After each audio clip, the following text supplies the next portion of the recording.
আমরা সাম্প্রদায়িক সম্প্রীতির বাংলাদেশ চাই। বাংলাদেশে কোনো সম্প্রদায়কে শুধু সাম্প্রদায়িক পরিচিতির কারণে কোনোভাবেই যেন বঞ্চিত কিংবা কোনো ধরনের নিগ্রহের শিকার না হতে হয় সেটা নিশ্চিত করতে চাই, সেটা নিশ্চিত করার জন্য কাজ করছি।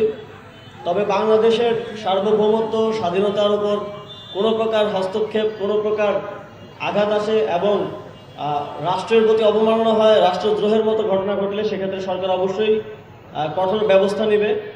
এবং সেক্ষেত্রে একটা গ্রেপ্তারের ঘটনাকে কেন্দ্র করে এখন অস্থিতিশীল পরিস্থিতি তৈরির চেষ্টা করা হচ্ছে।